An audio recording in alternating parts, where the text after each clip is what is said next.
Punjabi radio USA ਸੁਣ ਰਹੇ ਸਾਰੇ ਹੀ ਮਾਣਯੋਗ ਅਤੇ ਸਤਿਕਾਰਤ ਸਰੋਤਿਆਂ ਨੂੰ ਪਿਆਰ ਸਤਿਕਾਰ ਸਹਿ ਨਿੱਘੀ ਜਿਹੀ ਸਤਿ ਸ੍ਰੀ ਅਕਾਲ। ਸਭ ਨੂੰ ਜੀਆਂ ਨੂੰ ਆਖਦੇ ਹਾਂ। ਸੋ ਤੇ ਪ੍ਰੋਗਰਾਮ ਦੇ ਵਿੱਚ ਆਪ ਸਭ ਦਾ ਨਿੱਘਾ ਸਵਾਗਤ ਹੈ। ਪ੍ਰੋਗਰਾਮ ਲੈ ਕੇ ਹਾਜ਼ਰ ਹੋ ਚੁੱਕੇ ਹਾਂ ਜੀ ਆਪਾਂ ਇਸ ਮੌਕੇ। ਖਬਰ 'ਤੇ ਨਜ਼ਰ ਅੱਜ ਜਿਹੜਾ ਜੀ ਸ਼ਨਿਚਰਵਾਰ ਦਾ ਦਿਨ ਹੈਗੀ ਆ ਜੀ 10 ਤਰੀਕ। ਮੇਰੇ ਨਾਲ ਜੁੜ ਚੁੱਕੇ ਨੇ ਮਲੋਟ ਸਟੂਡੀਓਜ਼ ਤੋਂ ਮਿੰਟੂ ਗੁਰਸਰੀਆ ਜੀ। ਮਿੰਟੂ ਜੀ ਆਇਆਂ ਨੂੰ ਸਵਾਗਤ ਹੈ। ਸਤਿ ਸ੍ਰੀ ਅਕਾਲ। ਸ਼ੁਕਰੀਆ ਜੀ, ਸਾਰਿਆਂ ਨੂੰ ਸਤਿ ਸ਼੍ਰੀ ਅਕਾਲ ਜੀ। ਸਾਡੇ ਅੱਜ ਦੇ ਪ੍ਰੋਗਰਾਮ ਖਬਰ 'ਤੇ ਨਜ਼ਰ ਉਸ ਨੂੰ ਸਪਾਂਸਰ ਕਰਦੇ ਨੇ ਖਾਲਸਾ ਇੰਸ਼ੋਰੈਂਸ ਏਜੰਸੀ ਵਾਲੇ, ਜਿਨ੍ਹਾਂ ਦੇ ਕੋਲੋਂ ਤੁਸੀਂ ਹਰ ਇੱਕ ਤਰੀਕੇ ਦੀ ਇੰਸ਼ੋਰੈਂਸ ਕਰਵਾ ਸਕਦੇ ਹੋ। ਇਸ ਮੌਕੇ covered California Obama care health insurance ਦਾ ਸਮਾਂ ਚੱਲ ਰਿਹਾ ਆ। ਉਸ ਦੇ ਬਾਰੇ ਜਾਣਕਾਰੀ ਲਈ ਤੁਸੀਂ ਕਾਲ ਕਰੋ ਖਾਲਸਾ ਇੰਸ਼ੋਰੈਂਸ ਏਜੰਸੀ 4082722500। ਨਾਲ ਹੀ Krishan Dhanota Yuba City, Baljinder Singh Nijjar Woodland, Sucha Singh Jaskaran Singh Gurpartap Singh Fresno, Paramjit Singh Rangi Vacaville, ਜੀਆਂ ਟਾਇਰ ਐਂਡ ਲੂਬ ਵਾਲੇ, ਜਿਨ੍ਹਾਂ ਦੇ ਕੋਲੋਂ ਤੁਸੀਂ truck wash, oil change, air brake ਦਾ ਕੰਮ ਕਰਵਾ ਸਕਦੇ ਹੋ। ਨਵੇਂ ਪੁਰਾਣੇ ਟਾਇਰ ਵਾਜਿਬ ਕੀਮਤਾਂ 'ਤੇ ਖਰੀਦ ਸਕਦੇ ਹੋ। ਸੈਂਟਰਨੈਲਾ ਮੰਡੇਰਾ 'ਚ ਲੋਕੇਸ਼ਨ ਹੈ। ਕਾਲ ਕਰ ਸਕਦੇ ਹੋ Nimma Sahota 209 277 0113। West Coast truck driving school Fresno ਵਾਲੇ, ਜਿਹੜੇ ਕਿ ਤੁਹਾਨੂੰ ਟਰੱਕ ਦਾ ਲਾਇਸੈਂਸ ਵਧੀਆ ਸਿਖਲਾਈ ਦੇ ਕੇ ਘੱਟ ਸਮੇਂ 'ਚ ਲੈਣ 'ਚ ਸਹਾਇਤਾ ਕਰਦੇ ਨੇ। ਕਾਲ ਅਜੀਤ ਅਟਵਾਲ 559 374 4541 ਦੇ ਉੱਤੇ। ਇਹਨਾਂ ਸਾਰਿਆਂ ਦਾ ਬਹੁਤ ਬਹੁਤ ਧੰਨਵਾਦ। ਜੇਕਰ ਤੁਸੀਂ ਜਾਂ ਕੋਈ ਹੋਰ ਕਾਰੋਬਾਰ ਇਸ ਪ੍ਰੋਗਰਾਮ ਨੂੰ ਸਪਾਂਸਰ ਕਰਨਾ ਚਾਹੁੰਦੇ ਹੋ, ਸੰਪਰਕ ਕਰੋ ਨੰਬਰ 408 722 7698 ਦੇ ਉੱਤੇ। ਗੱਲਬਾਤ ਦਾ ਸਿਲਸਿਲਾ ਮਿੰਟੂ ਜੀ ਸ਼ੁਰੂ ਕਰਦੇ ਜਾਈਏ। ਸੋ ਕਿਸਾਨ ਸੰਘਰਸ਼ ਪਿਛਲੇ ਕੁਝ ਸਮੇਂ ਤੋਂ ਹੁਣ ਚੱਲ ਰਿਹਾ ਆ। ਸੋ ਉਸ ਦੇ ਤਹਿਤ ਕਿਸਾਨਾਂ ਦੇ ਦੁਆਰਾ ਇੱਕ ਮੀਟਿੰਗ ਵੀ ਐਲਾਨੀ ਗਈ ਸੀਗੀ। ਸੋ ਉਸ ਮੀਟਿੰਗ 'ਚ ਕੀ ਬਣਿਆ ਅਤੇ ਉਸ ਦੇ ਨਾਲ ਨਾਲ ਹੋਰ ਕੀ ਘਟਨਾਕ੍ਰਮ ਰਿਹਾ ਅੱਜ ਦਾ? ਜੀ ਦੇਖੋ, ਅੱਜ ਦੀ ਜਿਹੜੀ ਇਹ ਕਿਸਾਨ ਜਥੇਬੰਦੀਆਂ ਦੀ ਮੀਟਿੰਗ ਸੀਗੀ, ਇਹ ਮੀਟਿੰਗ ਨਾ ਸਿਰਫ ਕਿਸਾਨ ਜਥੇਬੰਦੀਆਂ ਜਾਂ ਕਿਸਾਨ ਜਾਂ ਪ੍ਰੋਟੈਸਟਰ ਇਹਨਾਂ ਵਾਸਤੇ ਮਹੱਤਵਪੂਰਨ ਸੀਗੀ, ਬਲਕਿ ਇਹਦੇ 'ਤੇ ਪੰਜਾਬੀਆਂ ਦੀ ਸਾਰਿਆਂ ਦੀ ਨਿਗਾਹ ਲੱਗੀ ਹੋਈ ਸੀ। ਔਰ ਇੱਥੋਂ ਤੱਕ ਕਿ ਸਰਕਾਰ ਵੀ ਇਹਦੇ 'ਤੇ ਨਜ਼ਰ ਜਿਹੜੀ ਆ ਉਹ ਰੱਖ ਰਹੀ ਸੀਗੀ ਕਿ ਜਥੇਬੰਦੀਆਂ ਕਿਹੜਾ ਫੈਸਲਾ ਲੈਂਦੀਆਂ ਨੇ। ਤਾਂ ਹਾਲ ਦੀ ਘੜੀ ਜੋ ਦੇਰ ਸ਼ਾਮ ਇਹਨਾਂ ਦਾ ਫੈਸਲਾ ਨਿਕਲ ਕੇ ਆਇਆ, ਇਹਨਾਂ ਨੇ ਇਹੋ ਕਿਹਾ ਕਿ ਇਹ ਮਾਮਲਾ ਜਿਹੜਾ ਉਹ ਹਾਲ ਦੀ ਘੜੀ ਨਿਬੜੇਗਾ ਨਹੀਂ। ਦਰਅਸਲ ਕਹਿ ਸਕਦੇ ਹਾਂ ਕਿ ਇਸ ਮੀਟਿੰਗ ਦਾ ਜਿਹੜਾ ਸਿੱਟਾ ਨਿਕਲਿਆ ਉਹ ਬੇਸਿੱਟਾ ਹੈ। ਬੇਸਿੱਟਾ ਤੋਂ ਭਾਵ ਕੀ ਹੈ ਕਿ ਕੋਈ ਨਿਰਣਾ ਨਹੀਂ ਹੋਇਆ। ਇਹਦੇ ਪਿੱਛੇ ਡੱਲੇਵਾਲ ਜੀ ਨੇ ਕਾਰਨ ਦੱਸਿਆ ਕਿ ਕੁਝ ਕਿਸਾਨ ਜਥੇਬੰਦੀਆਂ ਸੀਗੀਆਂ ਜਿਹੜੀਆਂ ਉਹ ਇੱਥੇ ਪਹੁੰਚ ਨਹੀਂ ਪਾਈਆਂ। ਹੁਣ ਇਹਨਾਂ ਨੇ ਅਗਲੀ ਮੀਟਿੰਗ ਜਿਹੜੀ ਆ ਉਹ 13 ਨੂੰ ਰੱਖੀ ਆ, ਕਿਉਂਕਿ ਇਹਨਾਂ ਨੇ ਸਾਫ਼ ਕੀਤਾ ਕਿ ਵੇਖੋ, ਜਿਸ ਤਰ੍ਹਾਂ ਸਰਕਾਰ ਤਰਕ ਦੇ ਰਹੀ ਆ ਕਿ ਕੋਲੇ ਦੀ ਸ਼ਾਰਟੇਜ ਆ ਗਈ ਆ ਔਰ ਆਉਣ ਵਾਲੇ ਦਿਨਾਂ ਦੇ ਵਿੱਚ ਬਿਜਲੀ ਜਿਹੜੀ ਆ ਉਹਦੀ ਕਿੱਲਤ ਹੋ ਸਕਦੀ ਆ। ਇਸ ਤੋਂ ਇਲਾਵਾ ਇਹਨਾਂ ਨੇ ਕੱਟ ਲਾਉਣੇ ਸ਼ੁਰੂ ਕਰ ਦਿੱਤੇ ਆ, ਖਾਦ ਜਾਂ DAP, ਇਹਨਾਂ ਸਾਰੀਆਂ ਚੀਜ਼ਾਂ ਦੀ ਥੋੜ੍ਹ ਆਊਗੀ। ਤਾਂ ਅਸੀਂ ਉਹਦੇ 'ਤੇ ਪੂਰੀ ਨਜ਼ਰ ਬਣਾਈ ਬੈਠੇ ਹਾਂ। ਅਸੀਂ ਇਹ ਚੀਜ਼ ਵੇਖਾਂਗੇ, ਘੋਖਾਂਗੇ ਕਿ ਕੀ ਸਰਕਾਰ ਜਿਹੜੀ ਆ ਉਹ ਕਿਤੇ ਸਾਡਾ ਸੰਘਰਸ਼ ਜਿਹੜਾ ਆ ਉਹਨੂੰ ਤੋੜਨ ਦਾ ਯਤਨ ਤਾਂ ਨਹੀਂ ਕਰ ਰਹੀ, ਕਮਜ਼ੋਰ ਕਰਨ ਦਾ ਯਤਨ ਤਾਂ ਨਹੀਂ ਕਰ ਰਹੀ। ਉਸ ਤੋਂ ਬਾਅਦ ਅਸੀਂ ਫੈਸਲਾ ਲਵਾਂਗੇ। ਤਾਂ ਇਸ ਮੀਟਿੰਗ ਦਾ ਸਿੱਟਾ ਇਹੋ ਆ ਕਿ ਇਹ ਹਾਲ ਦੀ ਘੜੀ ਤਾਂ ਬੇਸਿੱਟਾ, ਪਰ ਸਿਰਫ ਤੇ ਸਿਰਫ ਇੱਕ ਗੱਲ ਜਿਹੜੀ ਆ ਉਹ ਇਹਦੇ 'ਚ ਨਵੀਂ ਆ, ਡਿਵੈਲਪਮੈਂਟ ਕਹਿ ਸਕਦੇ ਹਾਂ, ਉਹ ਇਹੋ ਆ ਕਿ ਜਿਹੜੀ 15 ਨੂੰ ਮੀਟਿੰਗ ਹੋਣੀ ਸੀ ਕਿਸਾਨ ਜਥੇਬੰਦੀਆਂ ਦੀ, ਜਿਹੜੀ ਪਹਿਲਾਂ ਹੀ ਐਲਾਨੀ ਹੋਈ ਮੀਟਿੰਗ ਹੈ, ਉਸ ਤੋਂ ਪਹਿਲਾਂ ਇਹਨਾਂ ਨੇ 13 ਨੂੰ ਫਿਰ ਮੀਟਿੰਗ ਰੱਖੀ ਹੈ ਇਸੇ ਚੀਜ਼ ਨੂੰ ਰਿਵਿਊ ਕਰਨ ਵਾਸਤੇ, ਜਿਹੜੀ ਕਿ ਇਸ ਵੇਲੇ ਇੱਕ ਸੰਕਟ ਦੇ ਤੌਰ 'ਤੇ ਸਰਕਾਰੀ ਧਿਰ ਵੱਲੋਂ ਪੇਸ਼ ਕੀਤੀ ਜਾ ਰਹੀ ਹੈ। ਤਾਂ ਹੁਣ 13 ਨੂੰ ਮੀਟਿੰਗ ਹੋਏਗੀ। ਦਰਅਸਲ ਜਿਹੜੀ ਗੱਲ ਕਹਿ ਰਹੇ ਨੇ ਕਿ ਕੁਝ ਕਿਸਾਨ ਜਥੇਬੰਦੀਆਂ ਪੜੀਆਂ ਨਹੀਂ, ਇਸ ਕਰਕੇ ਅਸੀਂ ਕੋਈ ਨਿਰਣਾ ਬਣਾ ਨਹੀਂ ਸਕੇ, ਤਾਂ ਉਹ ਬੰਦ ਦੀ ਕਾਲ ਸੀਗੀ। ਅਤੇ ਇਹਨਾਂ ਨੇ ਡੱਲੇਵਾਲ ਹੋਰਾਂ ਨੇ ਮੰਨਿਆ ਕਿ ਅਸੀਂ ਇਸ ਚੀਜ਼ ਦਾ ਖਿਆਲ ਨਹੀਂ ਕੀਤਾ ਕਿ ਬੰਦ ਦੀ ਵੀ ਕਾਲ ਹੈਗੀ ਆ। ਸੋ ਇਸ ਕਰਕੇ ਸਾਡੇ ਤੋਂ ਬਹੁਤ ਵੱਡੀ ਗਲਤੀ ਹੋਈ ਆ। ਤਾਂ 13 ਨੂੰ ਅਸੀਂ ਫਿਰ ਇਹਨਾਂ ਸਾਰੀਆਂ ਚੀਜ਼ਾਂ ਦਾ ਰਿਵਿਊ ਕਰਕੇ ਅਤੇ ਕੋਈ ਅੰਤਮ ਨਿਰਣਾ ਬਣਾ ਲਵਾਂਗੇ। ਤਾਂ ਜਿਹੜੀ ਬੰਦ ਦੀ ਗੱਲ ਇਹਨਾਂ ਨੇ ਕੀਤੀ ਕਿ ਪੰਜਾਬ ਦੇ ਵਿੱਚ ਅੱਜ ਬੰਦ ਦੀ ਕਾਲ ਸੀ, ਇਸ ਕਰਕੇ ਕੁਝ ਜਥੇਬੰਦੀਆਂ ਪਹੁੰਚ ਨਾ ਪਾਈਆਂ। ਤਾਂ ਉਹ ਬੰਦ ਦੀ ਕਾਲ ਸੀਗੀ ਦਲਿਤ ਭਾਈਚਾਰੇ ਵੱਲੋਂ। ਇਹਨਾਂ ਦੀਆਂ ਜਥੇਬੰਦੀਆਂ ਨੇ ਅੱਜ ਕਾਫੀ ਜ਼ਿਆਦਾ ਵੱਡਾ ਇੱਕ ਤਰ੍ਹਾਂ ਨਾਲ ਕਹੀਏ ਕਿ ਰੋਸ ਕੀਤਾ ਹੈ ਪੂਰੇ ਪੰਜਾਬ ਦੇ ਵਿੱਚ, ਔਰ ਖ਼ਾਸ ਤੌਰ 'ਤੇ ਦੁਆਬੇ ਦੇ ਵਿੱਚ ਜਿੱਥੇ ਦਲਿਤ ਭਾਈਚਾਰੇ ਦੀ ਬਹੁਤ ਗਿਣਤੀ ਆ, ਤਾਂ ਉੱਥੇ ਕਾਫੀ ਜ਼ਿਆਦਾ ਅਸਰ ਮਿਲਿਆ। ਬੰਦ ਦੀ ਕਾਲ ਨੂੰ ਭਰਪੂਰ ਹੁੰਗਾਰਾ ਮਿਲਿਆ ਉਸ ਏਰੀਏ ਦੇ ਵਿੱਚ। ਔਰ ਖਬਰ ਤੇ ਇਹ ਵੀ ਆ ਰਹੀ ਹੈ ਕਿ ਬੰਗਾ ਸ਼ਹਿਰ ਦੇ ਵਿੱਚ ਕੁਛ ਜੋ ਵਿੱਚ ਸ਼ਰਾਰਤੀ ਵੀ ਹੁੰਦੇ ਆ ਪ੍ਰਦਰਸ਼ਨਕਾਰੀ, ਤੇ ਉਹਨਾਂ ਵੱਲੋਂ ਗੱਡੀਆਂ ਦੀ ਭੰਨਤੋੜ ਕੀਤੀ ਗਈ ਹੈ। ਹਾਲਾਂਕਿ ਪਤਾ ਨਹੀਂ, ਪੱਕੀ ਪੁਸ਼ਟੀ ਨਹੀਂ ਹੈ ਕਿ ਕਿੰਨੀਆਂ ਗੱਡੀਆਂ ਦੀ ਭੰਨਤੋੜ ਹੋਈ ਹੈ, ਪਰ ਜੇ ਅਜਿਹਾ ਹੋਇਆ ਤੇ ਮੇਰੇ ਖਿਆਲ ਦੇ ਨਾਲ ਜਿਹੜੇ ਲੀਡਰ ਆ ਉਹਨਾਂ ਨੂੰ ਵਰਜਣਾ ਚਾਹੀਦਾ। ਤੇ ਇਹ ਜਿਹੜੀ ਬੰਦ ਦੀ ਕਾਲ ਸੀ ਜਿਹਦੇ ਵਿੱਚ ਸੰਤ ਸਮਾਜ ਨੇ ਵੀ ਸਮਰਥਨ ਦਿੱਤਾ ਹੋਇਆ ਸੀਗਾ, ਹੋਰ ਵੀ ਸ਼ਾਇਦ ਭਾਰਤੀ ਜਨਤਾ ਪਾਰਟੀ ਨੇ ਵੀ ਸਮਰਥਨ ਦਿੱਤਾ, ਆਮ ਆਦਮੀ ਪਾਰਟੀ ਨੇ ਵੀ ਸਮਰਥਨ ਦਿੱਤਾ, ਤਾਂ ਇਹ ਸਿਰਫ ਤੇ ਸਿਰਫ ਇਸੇ ਮੁੱਦੇ ਨੂੰ ਲੈ ਕੇ, ਇੱਕ ਤੇ ਹਾਥਰਸ ਦੇ ਵਿੱਚ ਜੋ ਕੁਛ ਵਾਪਰਿਆ ਉਸ ਮੁਤਲਕ, ਔਰ ਦੂਸਰਾ ਰੋਸ ਜਤਾਉਣ ਵਾਸਤੇ ਇਸ ਚੀਜ਼ ਨੂੰ ਲੈ ਕੇ ਕਿ ਜੋ ਪੋਸਟ ਮੈਟ੍ਰਿਕ ਸਕਾਲਰਸ਼ਿਪ ਘੁਟਾਲਾ ਹੋਇਆ ਪੰਜਾਬ ਦੇ ਵਿੱਚ, ਤਥਾ ਕਥਿਤ ਜਿਹਨੂੰ ਆਪਾਂ ਕਹਿ ਸਕਦੇ ਹਾਂ, ਜਿਹਦਾ ਰੌਲਾ ਪਿਆ, ਤਾਂ ਉਸ ਮੰਗ ਨੂੰ ਲੈ ਕੇ ਕਿ ਉਸ ਘੁਟਾਲੇ ਦੇ ਚੱਲਦਿਆਂ ਜਿਹੜੇ ਉਸ ਮਹਿਕਮੇ ਦੇ ਮੰਤਰੀ ਆ ਸਾਧੂ ਸਿੰਘ ਧਰਮਸੋਤ, ਉਹਨਾਂ ਨੂੰ ਬਰਖਾਸਤ ਕੀਤਾ ਜਾਵੇ, ਕੈਬਨਿਟ ਤੋਂ ਬਾਹਰ ਕੀਤਾ ਜਾਵੇ। ਸੋ ਇਸ ਕਰਕੇ ਬੰਦ ਦੀ ਕਾਲ ਆਈ ਸੀਗੀ। ਤਾਂ ਭਾਰਤੀ ਜਨਤਾ ਪਾਰਟੀ ਨੇ ਵੀ ਇਹਨਾਂ ਦਾ, ਕਿਉਂਕਿ ਅਲੱਗ ਤੋਂ ਐਸਸੀ ਮੋਰਚਾ ਹੈ, ਇਹਨਾਂ ਨੇ ਵੀ ਅੰਮ੍ਰਿਤਸਰ ਦੇ ਵਿੱਚ ਪ੍ਰਦਰਸ਼ਨ ਕੀਤਾ, ਲੁਧਿਆਣੇ 'ਚ ਪ੍ਰਦਰਸ਼ਨ ਕੀਤਾ, ਬਠਿੰਡੇ 'ਚ ਵੀ ਪ੍ਰਦਰਸ਼ਨ ਹੋਇਆ। ਸੋ ਸਾਰੇ ਪੰਜਾਬ ਦੇ ਵਿੱਚ ਹੀ ਓਵਰਆਲ ਆਪਾਂ ਕਹਿ ਸਕਦੇ ਹਾਂ, ਪਰ ਦੁਆਬੇ ਦੇ ਵਿੱਚ ਜ਼ਿਆਦਾ ਅਸਰ ਸੀਗਾ। ਦੂਜੇ ਜਿਹੜੇ ਵੱਡੇ ਸ਼ਹਿਰ ਸੀ ਉੱਥੇ ਰਲਵਾਂ ਮਿਲਵਾਂ ਹੁੰਗਾਰਾ ਮਿਲਿਆ ਹੈ। ਜੇ ਆਪਾਂ ਹੋਰ ਇੱਕ ਖਬਰ ਵੱਲ ਝਾਤ ਮਾਰੀਏ, ਜਿਹੜੀ ਅੱਜ ਖਬਰ ਮੈਂ ਕਹੂੰਗਾ ਕਿ ਵਾਕਿਆ ਹਲੂਣਨ ਵਾਲੀ ਆ, ਉਹ ਸਿਵਲ ਹਸਪਤਾਲ ਮੋਗਾ ਦੇ ਵਿੱਚੋਂ ਆਈ ਆ। ਮੇਰੇ ਮੂੰਹ 'ਚੋਂ ਸਿਵਾ ਨਿਕਲਿਆ ਸੀਗਾ, ਤਾਂ ਇਹ ਵਾਕਿਆ ਹੀ ਮੇਰੇ ਖਿਆਲ ਦੇ ਨਾਲ ਸਹੂਲਤਾਂ ਦਾ ਸਿਵਾ ਹੀ ਆ ਸਿਵਲ ਹਸਪਤਾਲ। ਤਾਂ ਇਹਦੇ ਵਿੱਚ ਹੋਇਆ ਕੀ ਆ ਕਿ ਇੱਕ ਔਰਤ ਪਾਰਕਿੰਗ ਦੇ ਵਿੱਚ ਹੀ ਬੱਚੇ ਨੂੰ ਜਨਮ ਦਿੰਦੀ ਨਜ਼ਰ ਆਉਂਦੀ ਆ। ਉਹ ਫੁਟੇਜ ਵੀ ਹੈ, ਔਰ ਇੰਨੀ ਜ਼ਿਆਦਾ ਰੂਹ ਨੂੰ ਝੰਜੋੜਨ ਵਾਲੀ ਗੱਲ ਆ ਕਿ ਉੱਥੇ ਕੁੱਤੇ ਤੱਕ ਉਹ ਜਿਹੜਾ ਲਹੂ ਡੁੱਲਿਆ ਸੀ, ਬਲੀਡਿੰਗ ਹੋਈ ਸੀ, ਉਹਨੂੰ ਚੱਟ ਦੇ ਰਹੇ ਆ। ਤਾਂ ਬਹੁਤ ਮੈਂ ਕਹੂੰਗਾ ਕਿ ਵਲੂੰਦਰਨ ਵਾਲੀ ਖਬਰ ਆ ਕਿ ਇਸ ਤਰ੍ਹਾਂ ਪੰਜਾਬ ਦੇ ਵਿੱਚ ਵਾਰ-ਵਾਰ ਹੁੰਦਾ। ਅੱਗੇ ਅੰਮ੍ਰਿਤਸਰ ਦੇ ਵਿੱਚ ਇਸੇ ਤਰ੍ਹਾਂ ਹੀ ਵਾਪਰਿਆ ਸੀਗਾ। ਹਾਲਾਂਕਿ ਜਿਹੜੇ ਹਸਪਤਾਲ ਵਾਲੇ ਆ ਉਹ ਕਹਿੰਦੇ ਆ ਜੀ ਕਿ ਇਹ ਸਾਰਾ ਕੁਛ ਹੈ ਜਿਹੜਾ ਠੀਕ ਠਾਕ ਹੋਇਆ, ਤੇ ਇੱਥੇ ਕੋਈ ਵੱਡੀ ਗੱਲ ਨਹੀਂ ਸੀਗੀ। ਇਹਨਾਂ ਨੇ ਰੈਫਰ ਕੀਤਾ ਸੀਗਾ ਕਿਉਂਕਿ ਖੂਨ ਦੀ ਕਮੀ ਸੀਗੀ, ਤਾਂ ਕਰਕੇ ਗਾਂਹ ਜਾ ਕੇ ਡਿਲੀਵਰੀ ਹੋ ਗਈ। ਪਰ ਇਹ ਸਿਰਫ ਤੇ ਸਿਰਫ ਪੋਚਾ ਮਾਰੀ ਹੁੰਦੀ ਆ। ਹਕੀਕਤ ਇਹੋ ਆ ਕਿ ਸਾਡੀਆਂ ਸਿਹਤ ਸੇਵਾਵਾਂ ਦਾ, ਸਾਡੇ ਅੰਦਰੋਂ ਇਨਸਾਨੀਅਤ ਦਾ, ਫਰਜ਼ਾਂ ਦਾ ਕਿਤੇ ਨਾ ਕਿਤੇ ਭੱਠਾ ਬੈਠਾ ਪਿਆ ਹੈ ਜੀ। ਤੇ ਅਗਲੀ ਗੱਲ ਵੀ ਆਪਾਂ ਕਿਸਾਨਾਂ ਦੇ ਨਾਲ ਜੁੜੀ ਹੋਈ ਕਰਦੇ ਹਾਂ। ਕਹਿੰਦੇ ਕਿਸਾਨਾਂ ਦੇ ਉੱਤੇ ਟਵੀਟ ਕਰਨਾ ਜਿਹੜਾ ਆ, ਉਸ ਦੇ ਕਰਕੇ ਕੰਗਣਾ ਨੂੰ ਮਹਿੰਗਾ ਪੈ ਸਕਦਾ, ਉਸ ਦੇ ਵਿਰੁੱਧ ਹੁਣ ਮਾਮਲਾ ਦਰਜ। ਹਾਂਜੀ, ਇਸ ਬੀਬੀ ਨੇ ਜਿੱਦਾਂ ਕਹਿੰਦੀ ਨਾ ਕਿ ਪੰਜਾਬੀ ਦੇ ਵਿੱਚ ਕਹਾਵਤ ਆ ਕਿ ਅੱਡੀਆਂ ਚੁੱਕ ਕੇ ਫਾਹ ਲੈਣਾ, ਉਹ ਕੰਮ ਕੀਤਾ ਆ। ਅੱਡੀਆਂ ਚੁੱਕ ਕੇ ਫਾਹ ਲਿਆ ਸੀ, ਕਿਉਂਕਿ ਤੁਹਾਨੂੰ ਯਾਦ ਹੋਣਾ ਕਿ ਇਹ ਬੀਬੀ ਜਿਹੜੀ ਆ ਉਹ ਸ਼ਿਵ ਸੈਨਾ ਸਰਕਾਰ ਦੇ ਨਾਲ ਉੱਥੇ ਘਿੜੀ ਪਈ ਸੀ। ਸ਼ਿਵ ਸੈਨਾ ਦੇ ਨਾਲ ਹੋਰ ਵੀ ਪਾਰਟੀਆਂ ਹੈਗੀਆਂ ਨੇ ਅਲਾਇੰਸ ਦੇ ਵਿੱਚ, ਤਾਂ ਸਿੱਧੇ ਤੌਰ ਤੇ ਦਾ ਟਕਰਾਅ ਜਿਹੜਾ ਸੀਗਾ ਉਹ ਠਾਕਰੇ ਹੋਰਾਂ ਨਾਲ ਹੀ ਸੀਗਾ। ਤਾਂ ਉਸ ਤੋਂ ਬਾਅਦ ਤੁਹਾਨੂੰ ਪਤਾ ਹੀ ਆ ਕਿ ਇਸ ਬੀਬੀ ਦੇ ਹੱਕ ਦੇ ਵਿੱਚ ਕਿਸ ਤਰ੍ਹਾਂ ਮੀਡੀਆ ਖਲੋਤਾ ਸੀਗਾ, ਕਿਸ ਤਰ੍ਹਾਂ ਕਹਿ ਲਓ ਕਿ ਇਹਨੂੰ ਵਾਈ ਸ਼੍ਰੇਣੀ ਦੀ ਜਿਹੜੀ ਆ ਉਹ ਸੁਰੱਖਿਆ ਦੇ ਦਿੱਤੀ ਗਈ ਸੀਗੀ। ਤਾਂ ਉਸ ਵੇਲੇ ਇਹ ਕਾਫੀ ਜ਼ਿਆਦਾ ਅਗਰੈਸ਼ਨ ਦੇ ਵਿੱਚ ਸੀ ਕਿ ਬੀਬੀ ਦੇ ਦਨਾਦਨ ਟਵੀਟ ਸੁੱਟੀ ਜਾਂਦੀ ਸੀਗੀ। ਤਾਂ ਜਦੋਂ ਇਹ ਰੌਲਾ ਚੱਲਿਆ, ਮਤਲਬ ਕਿ ਜਦੋਂ ਇਹ ਬਿੱਲ ਕਾਨੂੰਨ ਬਣ ਗਿਆ ਪਾਸ ਹੋ ਕੇ, ਉਸ ਤੋਂ ਬਾਅਦ ਵਿਰੋਧਤਾ ਉੱਠੀ, ਜਦੋਂ ਮੁਖਾਲਫਤ ਉੱਠੀ, ਤਾਂ ਉਸ ਵੇਲੇ ਇਸ ਬੀਬੀ ਨੇ ਇੱਕ ਟਵੀਟ ਕੀਤਾ ਸੀਗਾ। ਤਾਂ ਟਵੀਟ ਕੀ ਕੀਤਾ ਸੀਗਾ? ਟਵੀਟ ਇਹ ਸੀਗਾ, ਜੇ ਆਪਾਂ ਦੇਖੀਏ ਇਹਨਾਂ ਨੇ ਹਿੰਦੀ 'ਚ ਸ਼ਾਇਦ ਟਵੀਟ ਕੀਤਾ ਸੀਗਾ। ਉਹ ਇੱਦਾਂ ਸੀ, ਕੁਛ ਮੈਨੂੰ ਯਾਦ ਹੈ थोड़ा ਜਿਹਾ, जो लोग सीए के बारे में गलत सूचना और अफवाहें फैलाते हैं और वे दंगे का कारण बनता है, अब वही लोग हैं जो अब किसानों के बिल के बारे में गलत सूचना फैला रहे हैं और देश में आतंक पैदा कर रहे हैं, वे एक तरह से आतंकवादी हैं। तो ਤੁਸੀਂ ਸਮਝ ਗਏ ਹੋ ਨਾ। ਉਹਨਾਂ ਦਾ ਕਹਿਣ ਦਾ ਮਤਲਬ ਇਹੋ ਸੀਗਾ ਕਿ ਅੱਗੇ ਸੀਏ ਵਾਰੀ ਵੀ ਇਸੇ ਤਰ੍ਹਾਂ ਹੀ ਹੋਇਆ ਕਿ ਗਲਤ ਅਫਵਾਹਾਂ ਫੈਲਾਈਆਂ ਗਈਆਂ। ਵੈਸੇ ਅਫਵਾਹਾਂ ਗਲਤ ਹੀ ਹੁੰਦੀਆਂ, ਹਾਲੇ ਅਫਵਾਹਾਂ ਫੈਲਾਈਆਂ ਗਈਆਂ ਤੇ ਉਹ ਦੰਗਿਆਂ ਦਾ ਕਾਰਨ ਬਣ ਗਈਆਂ।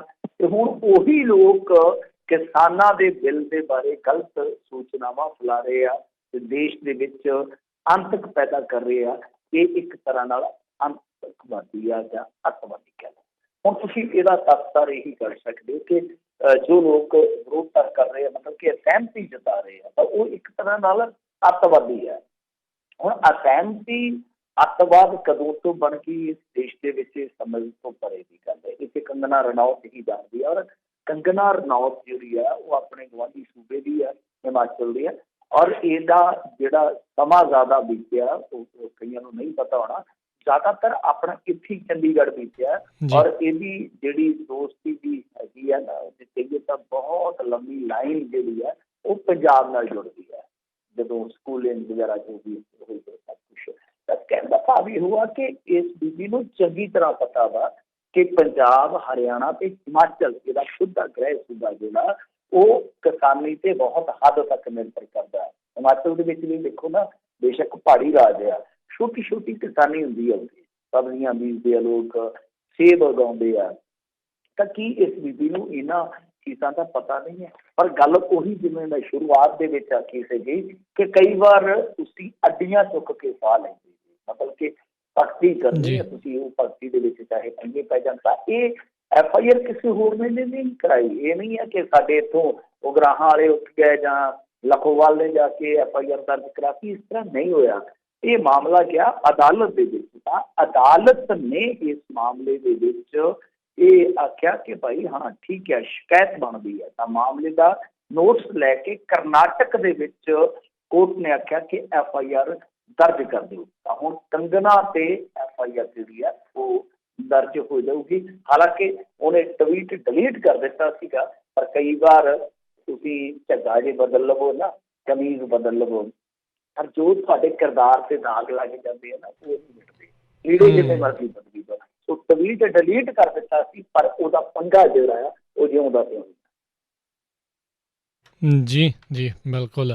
ਅਗਲੀ ਮਿੰਟ ਜੀ ਆਪਾਂ ਗੱਲ ਕਰੀਏ, ਕਹਿੰਦੇ ਪੰਜਾਬ ਨੂੰ ਆਫਤ ਦੇ ਦੌਰ ਦੇ ਵਿੱਚ ਮਿਲੀ ਰਾਹਤ। ਅੱਜ ਇੱਕ ਛੋਟੀ ਜਿਹੀ ਰਾਹਤ ਮਿਲੀ ਆ ਪੰਜਾਬ ਨੂੰ, ਕਿਉਂਕਿ ਦੇਖੋ ਇੱਕ ਸਮੱਸਿਆ ਆ ਗਈ ਸੀਗੀ ਕਿ ਝੋਨਾ ਤੇ ਹੁਣ ਆਇਆ ਪਿਆ ਨਾ ਮੰਡੀਆਂ ਦੇ ਵਿੱਚ, ਖਰੀਦ ਸਕੀਮ ਇਸ ਵਾਰੀ ਇਹਨਾਂ ਨੇ, ਸਰਕਾਰ ਨੇ ਬਹੁਤ ਪਹਿਲਾਂ ਹੀ ਸ਼ੁਰੂ ਕਰ ਦਿੱਤੀ ਸੀਗੀ। ਆਮ ਤੌਰ ਤੇ ਜਿਹੜੀ 1 ਅਕਤੂਬਰ ਨੂੰ ਹੁੰਦੀ, ਉਹ ਮੇਰੇ ਖਿਆਲ ਦੇ ਨਾਲ 7-8 ਦਿਨ ਪਹਿਲਾਂ ਹੀ ਸ਼ੁਰੂ ਹੋ ਚੁੱਕੀ ਸੀਗੀ। ਤਾਂ ਕਾਫੀ ਵੱਡੀ ਮਾਤਰਾ ਦੇ ਵਿੱਚ ਝੋਨਾ ਜਿਹੜਾ ਉਹ ਮੰਡੀਆਂ 'ਚ ਆ ਚੁੱਕਾ, ਆਮਦ ਹੋ ਚੁੱਕੀ ਹੈ। ਕਹਿਣ ਦਾ ਮਤਲਬ ਹੈ ਕਿ ਬਿਸਮਿਲ੍ਲਾ ਹੋ ਗਿਆ, ਖਰੀਦ ਸ਼ੁਰੂ ਹੈ। ਹੁਣ ਉੱਥੇ ਸਮੱਸਿਆ ਕੀ ਆਈ? ਕਿਉਂਕਿ ਦੇਖੋ ਸਤੰਬਰ ਦੇ ਆਪਾਂ ਦੀ ਸ਼ੁਰੂਆਤ ਦੇ ਵਿੱਚ ਵੇਖੀਏ ਤਾਂ ਰਾਜਨੀਤੀ ਸਰਗਰਮ ਹੋ ਗਈ ਪੰਜਾਬ ਦੇ ਵਿੱਚ ਇਹਨਾਂ ਬਿੱਲਾਂ ਨੂੰ ਲੈ ਕੇ। ਉਸ ਸਮੇਂ ਤਾਂ ਵੈਸੇ ਆਰਡੀਨੈਂਸ ਸੀਗੇ, ਫਿਰ ਉਸ ਤੋਂ ਬਾਅਦ ਜਿਸ ਤਰ੍ਹਾਂ ਹੀ ਬਿੱਲ ਪੇਸ਼ ਕੀਤੇ ਜਾਂਦੇ ਆ, ਪਾਸ ਕੀਤੇ ਜਾਂਦੇ ਆ, ਇਹ ਕਾਨੂੰਨ ਦਾ ਰੂਪ ਧਾਰਨ ਕਰਦੇ ਆ, ਨਾਲ ਦੀ ਨਾਲ ਪੰਜਾਬ ਦੇ ਵਿੱਚ ਇੱਕ ਹਲਚਲ ਪੈਦਾ ਹੁੰਦੀ ਆ, ਜਿਹਦੇ 'ਚੋਂ ਫਿਰ ਨਿਕਲਦਾ ਕਿਸਾਨ ਸੰਘਰਸ਼। ਤਾਂ ਹੋਇਆ ਕਿ ਉਹ ਨਾਲ ਦੀ ਨਾਲ ਐਜੀਟੇਸ਼ਨ ਜਿਹੜਾ ਸੀਗਾ ਉਹ ਰੇਲਾਂ ਵੱਲ ਚਲੇ ਗਿਆ। ਪਹਿਲਾਂ ਰੇਲਾਂ ਜਾਮ ਹੋਈਆਂ ਇੱਕ ਦਿਨ, ਫਿਰ ਉਸ ਤੋਂ ਬਾਅਦ 2-4 ਦਿਨ 5 ਦਿਨ ਦਾ ਗੈਪ ਪਿਆ। ਪਰ ਪੂਰੀ ਤਰ੍ਹਾਂ ਜੇ ਦੇਖੀਏ ਤਾਂ ਜਿਹੜੀ ਰੇਲਵੇ ਦੀ ਆਵਾਜਾਈ ਸੀਗੀ ਉਹ ਪਹਿਲਾਂ ਹੀ ਖੁੱਲ੍ਹੀ ਨਹੀਂ ਸੀਗੀ। ਉਹ ਜਿੰਨੀ ਕੁ ਮਾੜੀ ਮੋਟੀ ਸੀਗੀ, ਉਹਨਾਂ ਨੂੰ ਪਤਾ ਸੀਗਾ ਕਿ ਐਜੀਟੇਸ਼ਨ ਜ਼ਿਆਦਾ ਚੱਲਣਾ, ਉਹਨਾਂ ਨੇ ਬਹੁਤਾ ਕੰਮ ਨਹੀਂ ਖੋਲ੍ਹਿਆ। ਉਹਦਾ ਸਿੱਟਾ ਕੀ ਹੋਇਆ? ਸਿੱਟਾ ਇਹ ਹੋਇਆ ਕਿ ਬਹੁਤ ਸਾਰਾ ਸਾਡਾ ਜਿਹੜਾ ਬਾਰਦਾਨਾ ਆਉਣਾ ਸੀਗਾ ਬੰਗਾਲ ਵੱਲੋਂ ਆਉਂਦਾ ਜ਼ਿਆਦਾ, ਉਹ ਜਾਂ ਤਾਂ ਦਿੱਲੀ ਦੇ ਵਿੱਚ ਫਸ ਗਿਆ ਜਾਂ ਮੇਰੇ ਖਿਆਲ ਦੇ ਨਾਲ ਮੁਰਸ਼ਿਦਾਬਾਦ ਦੇ ਵਿੱਚ ਫਸਿਆ ਰਿਹਾ। ਇਸ ਕਰਕੇ ਉਹ ਜਿਹੜੀ ਸਪਲਾਈ ਹੋਣੀ ਸੀ ਉਹ ਵੇਲੇ ਸਿਰ ਨਹੀਂ ਹੋ ਸਕੀ। ਇਹ ਵੀ ਇੱਕ ਸਮੱਸਿਆ ਆ ਗਈ। ਤਾਂ ਇਹਦੇ ਵਿੱਚ ਹੋਇਆ ਕੀ ਆ ਕਿ ਹੁਣ ਪੰਜਾਬ ਸਰਕਾਰ ਨੇ ਜੋ ਕੇਂਦਰ ਸਰਕਾਰ ਤੋਂ ਇੱਕ ਪ੍ਰਵਾਨਗੀ ਮੰਗੀ ਸੀਗੀ ਕਿ ਸਾਨੂੰ ਭਾਈ ਇਸ ਤਰ੍ਹਾਂ ਕਰੋ ਕਿ ਜਿਹੜਾ ਪੁਰਾਣਾ ਬਾਰਦਾਨਾ ਆ ਉਹ ਦੁਬਾਰਾ ਵਰਤਣ ਦੀ ਇਜਾਜ਼ਤ ਦੇ ਦਿਓ। ਤਾਂ ਹੁੰਦਾ ਕੀ ਹੈ ਕਿ ਆਮ ਤੌਰ 'ਤੇ ਆਪਣੇ ਪੰਜਾਬ ਦੇ ਵਿੱਚ ਜੇ ਤੁਸੀਂ ਵੇਖੋਗੇ ਨਾ, ਕਣਕ ਵੇਲੇ ਤੇ ਚੰਗਾ ਵੈਸੇ ਪੰਗਾ ਪੈਣਾ ਹੈਗਾ, ਪਰ ਜਿਹੜਾ ਝੋਨਾ ਹੁੰਦਾ ਨਾ, ਝੋਨਾ ਆਮ ਤੌਰ 'ਤੇ ਆਪਣੇ ਲੱਗਦਾ ਸ਼ੈਲਰਾਂ 'ਚ, ਤੇ ਸ਼ੈਲਰਾਂ ਦਾ ਜਿਹੜਾ ਬਾਰਦਾਨਾ ਹੈ ਉਹ ਮੰਡੀਆਂ 'ਚ ਆ ਜਾਂਦਾ। ਇੱਕ ਜਿੱਦਾਂ ਕਹਿ ਲਓ ਕਿ ਐਡਵਾਂਟੇਜ ਹੈ ਇਸ ਚੀਜ਼ ਦਾ। ਤਾਂ ਹੁਣ ਇਹਨਾਂ ਨੇ ਉੱਤੋਂ ਇਜਾਜ਼ਤ ਮੰਗ ਲਈ ਕਿ ਸਾਨੂੰ ਉਹ ਵਰਤਣ ਦੀ ਆਗਿਆ ਦੇ ਦਿਓ। ਸੋ ਇਹ ਹੁਣ ਇਹਨਾਂ ਨੇ ਇਜਾਜ਼ਤ ਦੇ ਕੇ ਤੇ ਇਹਨਾਂ ਤੇ ਕਹਿ ਲਓ ਕਿ ਰਹਿਮੋ ਕਰਮ ਕੀਤਾ ਕਿ ਘੱਟੋ ਘੱਟ ਪੰਜਾਬ ਵਾਲਿਆਂ ਨੂੰ ਇੰਨੀ ਕੁ ਰਾਹਤ ਜ਼ਰੂਰ ਦਿੱਤੀ ਜਾਵੇ। ਤਾਂ ਇਹ ਇੱਕ ਜੇ ਕਹੀਏ ਤਾਂ ਆਫਤ ਦੇ ਦੌਰ 'ਚ ਵਾਕਈ ਰਾਹਤ ਵਾਲੀ ਗੱਲ ਆ। ਬਾਕੀ ਦੇਖੋ ਜਿਹੜਾ ਪੁਰਾਣਾ ਝੋਨਾ ਆ ਉਹ ਵੀ ਕਾਫੀ ਹੱਦ ਤੱਕ ਜਿਹੜਾ ਹਾਲੇ ਇੱਥੇ ਇਤਿਹਾਸ ਤੌਰ ਉਹ ਵੀ ਨਹੀਂ ਨਿਕਲ ਰਿਹਾ। ਇਹ ਵੀ ਇੱਕ ਚੀਜ਼ ਵੇਖਣ ਵਾਲੀ ਹੈ ਨਾ, ਕਿਉਂਕਿ ਜੇ ਦੇਖੋ ਪੁਰਾਣਾ ਮਾਲ ਆ ਜਿਹੜਾ ਉਹ ਹਿੱਲੇਗਾ, ਉਹਦੀ ਜਗ੍ਹਾ ਹੀ ਫਿਰ ਦੂਸਰਾ ਨਵਾਂ ਮਾਲ ਲੱਗਣਾ ਹੈ ਨਾ। ਤਾਂ ਉਹ ਵੀ ਇੱਕ ਤਰ੍ਹਾਂ ਨਾਲ ਕਹਿ ਲਓ ਕਿ ਸਪਲਾਈ ਠੱਪ ਪਈ ਆ। ਉਹ ਠੱਕਾ ਠੱਕ ਕਦੋਂ ਚੱਲਦੀ ਆ ਵੇਖਣਾ ਹੋਏਗਾ, ਪਰ ਬਹੁਤ ਹੱਦ ਤੱਕ ਮਨਸਰ ਕਰਦਾ ਹੈ ਨਰਿੰਦਰ ਮੋਦੀ ਸਰਕਾਰ ਤੇ ਕਿ ਉਹ ਕਦੋਂ ਚਾਹੁੰਦੀ ਹੈ ਗੱਲਬਾਤ ਕਰਦੀ। ਤਾਂ ਮੇਰੇ ਖਿਆਲ ਦੇ ਨਾਲ ਹੁਣ ਦੇਰ ਨਹੀਂ ਕਰਨੀ ਚਾਹੀਦੀ। ਇੱਧਰੋਂ ਖਰੀਦ ਸ਼ੁਰੂ ਹੋ ਚੁੱਕੀ ਆ, ਫਿਰ ਗਾਂ ਤੁਹਾਨੂੰ ਪਤਾ ਹੀ ਆ ਕਿ ਜਿਸ ਤਰ੍ਹਾਂ ਇਹਨਾਂ ਨੇ ਬਹੁਤ ਵੱਡੀ ਇੱਕ ਸਕੀਮ ਦਿੱਤੀ ਹੋਈ ਆ, ਲੋਕਾਂ ਨੂੰ ਫੂਡ ਪ੍ਰੋਵਾਈਡ ਕਰਦੇ ਆ। ਮੇਰੇ ਖਿਆਲ ਦੇ ਨਾਲ ਕੁਛ ਰਾਜਾਂ ਦੇ ਵਿੱਚ ਤੇ ਹੁਣ ਇਹਨਾਂ ਨੇ ਅਨਾਜ ਜਿਹੜਾ 1 ਰੁਪਈਏ ਕਰ ਦਿੱਤਾ ਜੀ ਤਾਂ ਉਹ ਲੋਕ ਜਿਹੜੇ ਇਸ ਫੂਡ ਤੇ ਨਿਰਭਰ ਹੁੰਦੇ ਆ ਉਹਨਾਂ ਦੀ ਵੀ ਸਪਲਾਈ ਜਿਹੜੀ ਆ ਬਣੀ ਰਹਿਣੀ ਚਾਹੀਦੀ ਹੈ। ਗੱਲਬਾਤ ਜਲਦ ਤੋਂ ਜਲਦ ਕਰਕੇ ਕਿਸਾਨਾਂ ਦੇ ਨਾਲ ਮਸਲਾ ਹੱਲ ਕਰਨਾ ਚਾਹੀਦਾ ਹੈ।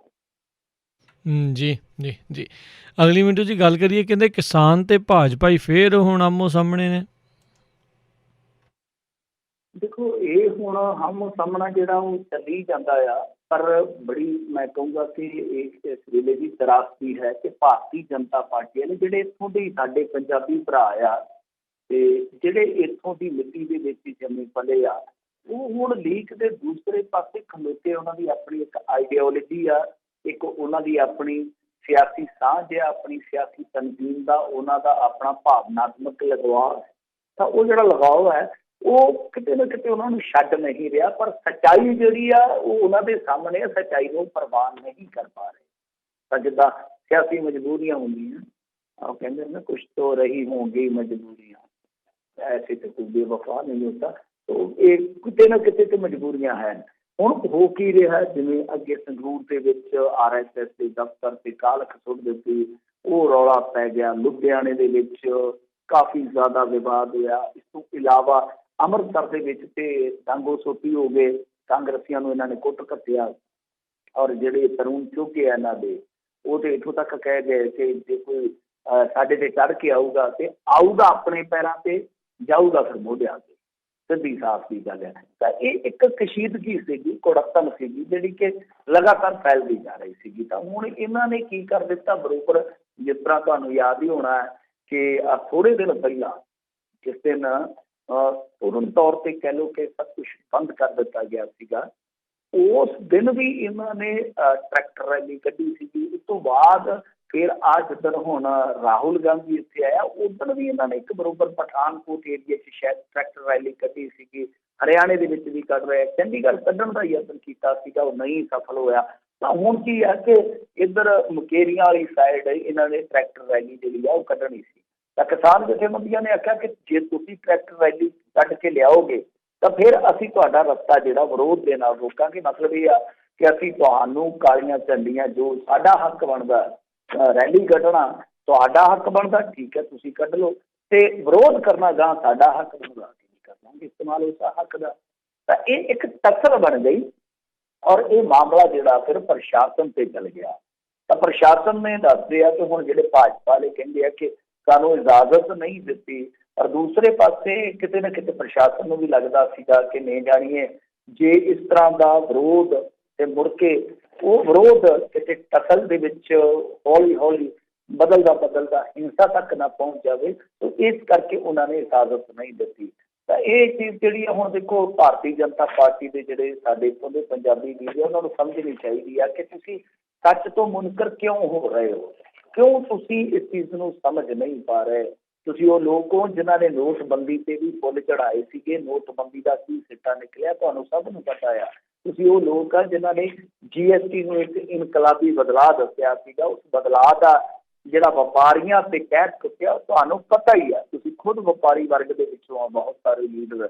ਇਸ ਤੋਂ ਇਲਾਵਾ ਹੋਰ ਕਿੰਨੀਆਂ ਪਾਲਿਸੀਆਂ ਨੇ ਜਿਨ੍ਹਾਂ ਦੇ ਵਿੱਚ ਨਰਿੰਦਰ ਮੋਦੀ ਸਰਕਾਰ ਕਹਿੰਦੀ ਕੁਛ ਹੋਰ ਰਹੀ ਆ, ਉਹਦਾ ਸਿੱਟਾ ਜਿਹੜਾ ਕੁਛ ਹੋਰ ਨਿਕਲਦਾ ਰਿਹਾ। ਤਾਂ ਤੁਸੀਂ ਇਸ ਚੰਗੀ ਤਰ੍ਹਾਂ ਚੀਜ਼ ਨੂੰ ਘੋਖੋ ਵਾਚੋ, ਫਿਰ ਉਸ ਤੋਂ ਬਾਅਦ ਇੱਕ ਨਿਰਣਾ ਬਣਾਓ ਕਿ ਅਸੀਂ ਕੀ ਕਰਨਾ। ਤੁਹਾਨੂੰ ਤੇ ਸਗੋਂ ਚਾਹੀਦਾ ਕਿ ਤੁਸੀਂ ਸਾਲਸੀ ਬਣੋ, ਤੁਸੀਂ ਇੱਕ ਤਰ੍ਹਾਂ ਨਾਲ ਮਾਧਿਅਮ ਬਣੋ ਕਿਸਾਨ ਤੇ ਕੇਂਦਰ ਸਰਕਾਰ ਦੇ ਦਰਮਿਆਨ ਦਾ।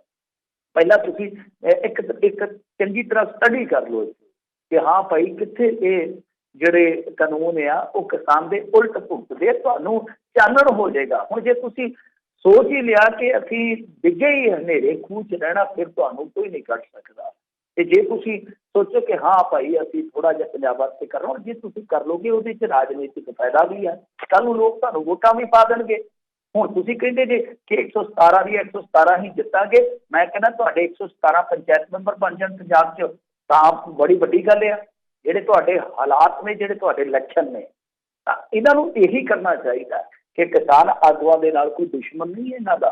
ਠੀਕ ਆ ਕਿ ਭਾਈਚਾਰੇ ਵੱਖੋ ਵੱਖਰੇ ਹੁੰਦੇ ਆ, ਮਜ਼ਹਬ ਵੱਖੋ ਵੱਖਰੇ ਹੁੰਦੇ ਆ, ਸਿਆਸੀ ਵਿਚਾਰਧਾਰਾ ਵੱਖਰੀ ਹੁੰਦੀ ਹੈ, ਪਰ ਆਖਿਰ ਨੂੰ ਤਾਂ ਅਸੀਂ ਇੱਕ ਸੂਬੇ ਦੇ ਖਿੱਤੇ ਦੇ ਵਾਸੀ ਆ ਨਾ, ਤਾਂ ਉਹਨਾਂ ਦੇ ਨਾਲ ਜਾ ਕੇ ਬੈਠ ਕੇ ਗੱਲਬਾਤ ਕਰਨ, ਉਹਨਾਂ ਤੋਂ ਪੁੱਛਣ ਕਿ ਹਾਂ ਭਾਈ ਰੌਂਗ ਕੀ ਆ, ਗਲਤ ਕੀ ਆ, ਉਸ ਤੋਂ ਬਾਅਦ ਉਸ ਚੀਜ਼ ਨੂੰ ਸਟੱਡੀ ਕਰਕੇ ਕੇਂਦਰ ਸਰਕਾਰ ਦੇ ਸਾਹਮਣੇ ਪੇਸ਼ ਕਰਨ। ਔਰ ਇਹਨਾਂ ਦੀ ਹਾਲਤ ਇਹ ਆ ਰਾਜ ਕਰਨਵੀਰ ਸਿੰਘ ਜੀ ਕਿ ਖੇਤਰੀ ਪੱਧਰ ਤੇ ਇਹਨਾਂ ਦੇ ਬੰਦੇ ਜਿਹੜੇ ਅਸਤੀਫਾ ਦੇ ਕੇ ਜਾ ਰਹੇ ਆ।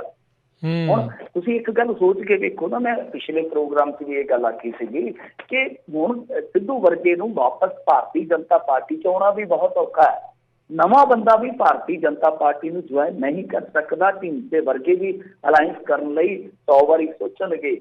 ਜੇ ਕੱਲ ਨੂੰ ਕਿਸੇ ਹੋਰ ਤਨਜ਼ੀਮ ਦੇ ਨਾਲ ਇਹਨਾਂ ਨੇ ਕੋਈ ਗੱਠਜੋੜ ਕਰਨਾ 100 ਵਾਰੀ ਸੋਚੂਗਾ। ਅਗਲਾ ਕਹਿੰਦਾ ਕਿ ਇਹ ਡੁੱਬੇ ਆ, ਤੇ ਡੁੱਬੇ ਦੇ ਨਾਲ ਮੈਂ ਥੋੜ੍ਹੀ ਨਾ ਡੁੱਬਣਾ। ਤਾਂ ਇਹ ਚੀਜ਼ਾਂ ਇਹਨਾਂ ਨੂੰ ਚੰਗੀ ਤਰ੍ਹਾਂ ਸਮਝਣੀਆਂ ਚਾਹੀਦੀਆਂ। ਮੇਰਾ ਇਹ ਨਹੀਂ ਹੁੰਦਾ ਕਿ ਸਾਡਾ ਮਜ਼ਹਬ ਇਹ ਆ, ਸਾਡੀ ਵਿਚਾਰਧਾਰਾ ਇਹ ਆ, ਅਸੀਂ ਜੋ ਸਾਡੇ ਉਪਲਿਆਂ ਨੇ ਕਹਿ ਦਿੱਤਾ ਉਹ 100% ਸਹੀ ਆ।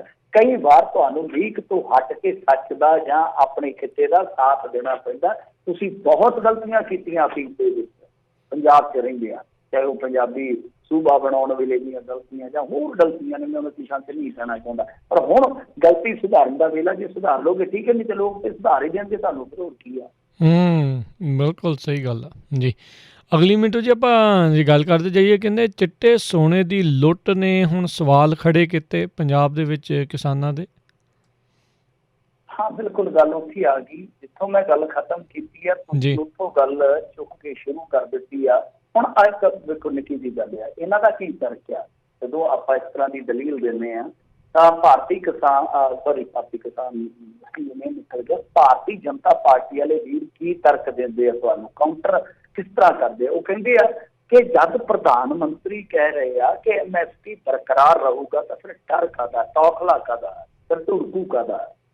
ਹੁਣ ਵੇਖੋ, ਜੇ ਆਪਾਂ ਇੱਧਰ ਪੰਜਾਬ ਦੇ ਵਿੱਚ ਨਰਮੇ ਨੂੰ ਲੈ ਕੇ ਇੱਕ ਚੀਜ਼ ਤੇ ਝਾਤ ਮਾਰੀਏ, ਜਿਹੜੀ ਕਿ ਟ੍ਰਿਬਿਊਨ ਦੇ ਵਿੱਚ ਵੀ ਛਾਇਆ ਹੋਈ ਆ, ਉਹ ਕੀ ਕਹਿ ਰਹੇ ਆ। ਉਹ ਕਹਿੰਦੇ ਕਿ ਕਿਸਾਨਾਂ ਨੂੰ ਹੁਣ ਤੱਕ ਆ ਵਿਕਰੀ ਸ਼ੁਰੂ ਹੋਈ ਨੂੰ ਹਾਲੇ ਕੁਝ ਦਿਨ ਹੋਏ ਆ ਤੇ 16 ਕਰੋੜ ਰੁਪਏ ਦਾ ਰਗੜਾ ਲੱਗ ਚੁੱਕਾ।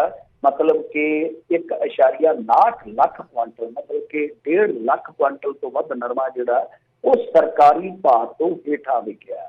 ਹੁਣ ਸਰਕਾਰੀ ਭਾਅ ਜਿਹੜਾ ਮੇਰੇ ਖਿਆਲ ਦੇ ਨਾਲ, ਜੇ ਮੈਂ ਭੁੱਲਦਾ ਨਹੀਂ ਹੈ, ਤਾਂ ਉਹ 5700 ਦੇ ਕਰੀਬ ਇਹਨਾਂ ਨੇ ਮੁਕਰਰ ਕਰ ਰੱਖਿਆ ਕੁਆਂਟਲ ਦਾ ਜੀ।